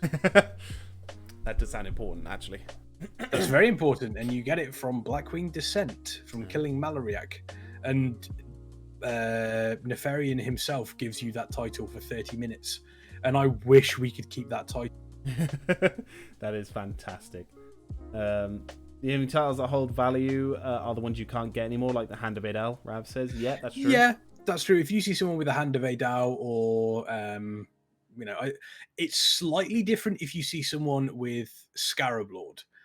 Because there was that period, I think it was during Wrath, when they opened up a load of servers and a bunch of people server transferred just to open the gong to get the title. Mm-hmm. So I think they didn't open the gong; they rang the gong to open the door. Open a gong. Yeah, open the gong. I get what you mean. But like as that says, titles were originally a big deal because there was only a few of them in vanilla, and they certainly lost their value now that there's hundreds of them now, which was the original point. That was the original point. I'll quickly log onto my character. Sure. And I'll see how many titles I have. But the thing is that let me put it this way. On my shaman that I've leveled to 120. Fepper, yeah, the Volpera shaman. I got to level... Was I at 120 or 110 when I did it? I think it's 120. Let's say 120. And the one thing I did when I got to 120, instead of going to Ajara, instead of going to Najtar, instead of going to doing Zoth stuff, instead of doing all the current game content, the one thing I went and did was I started my quest chain to go and get my class mount.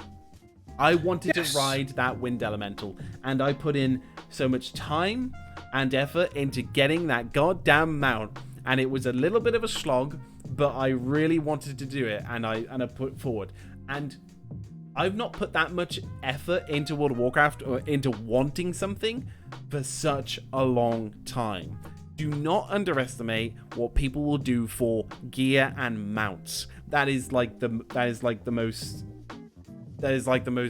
honest thing you have in WoW. Like gear and mounts, as I've said before.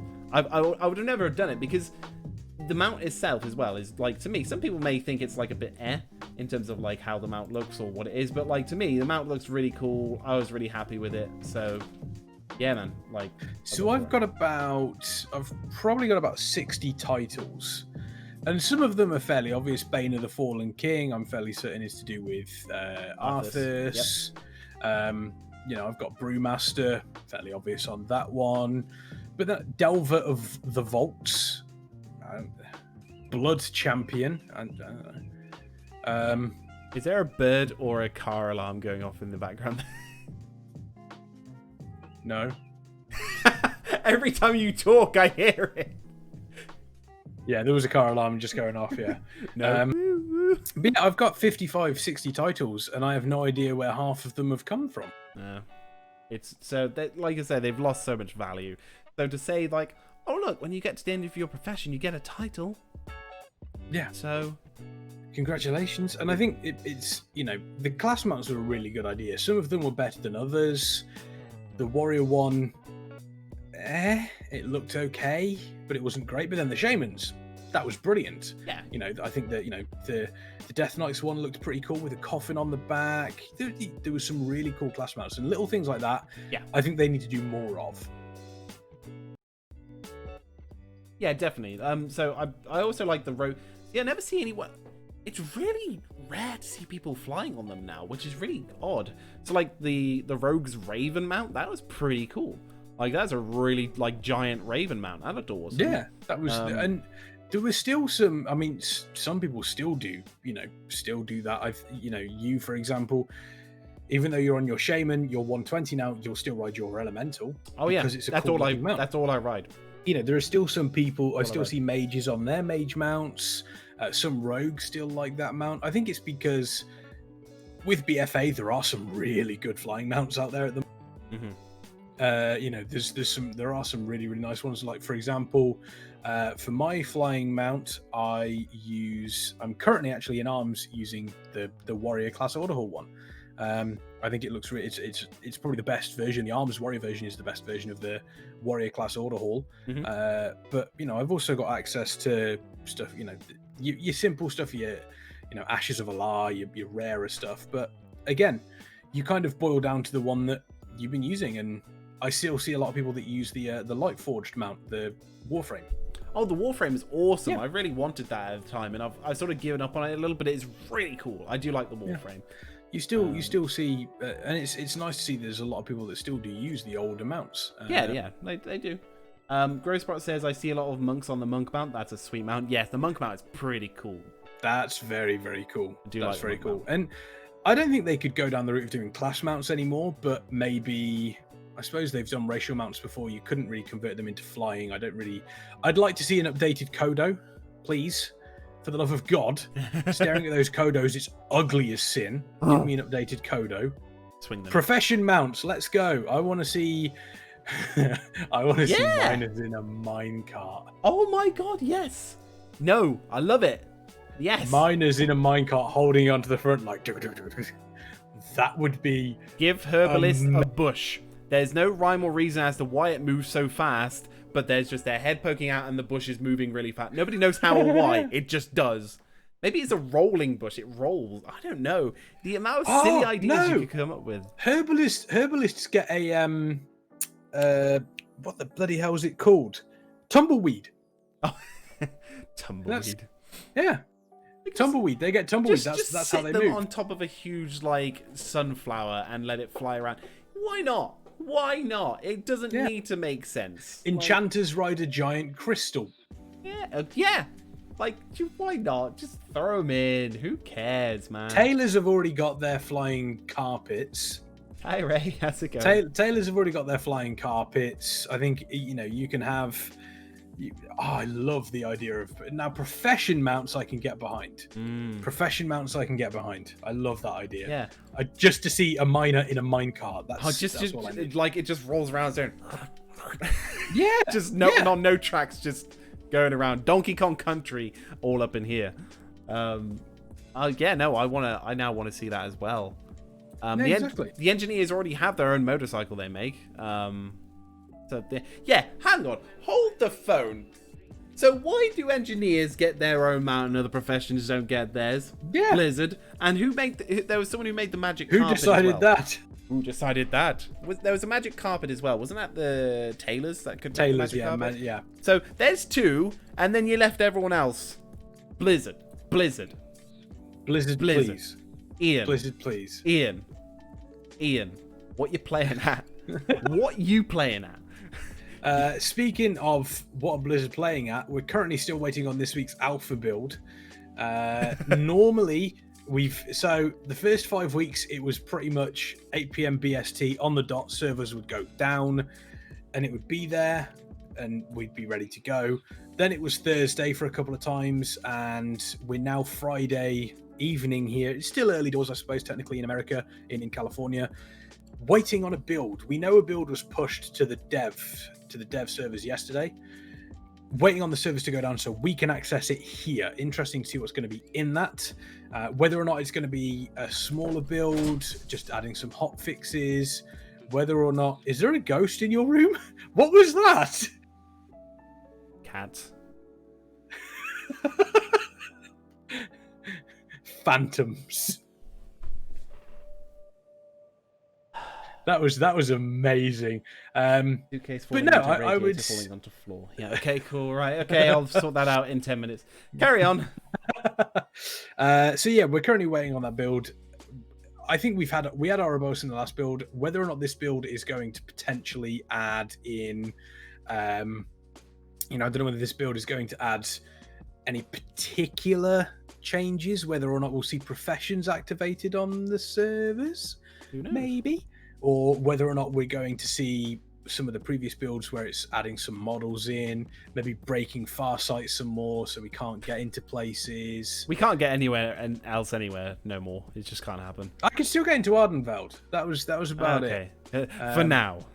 Now. I mean, there are still some clever people out there that have characters actually logged out in Maldraxxus when it was broken, and they're really clever, and I wish I'd have thought of that myself.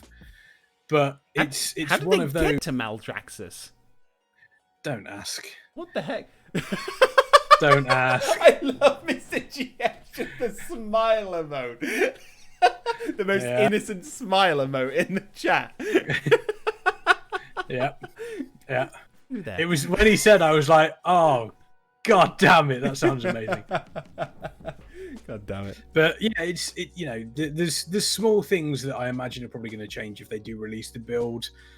As always, the data mining is one of the most fun aspects of it because you kind of get to see things without context and lose your mind over it. But at the same time, it also gives us a little bit of stuff to play with. Like I said, maybe we'll see some changes to the dungeons. Maybe we'll see some professions.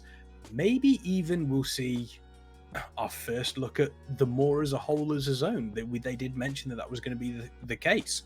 So we've just got to wait and see. We haven't seen any hints as to when it's going to come out, but I think last week or the week before it was out at something like 11 p.m. BST, so it could still be a late build. Yeah. Yeah, of course, obviously we'll see.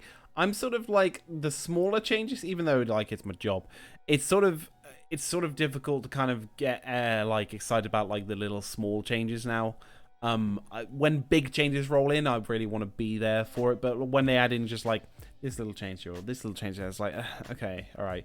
I understand it's alpha and we won't get the bigger ones until beta, but you know it's hard to keep up the energy for it, I suppose. I disagree. That's the best part because they change one little thing and you think to yourself, right, okay, what can I do to change to break this? What can I do to break this? I guess because that's the whole point of an.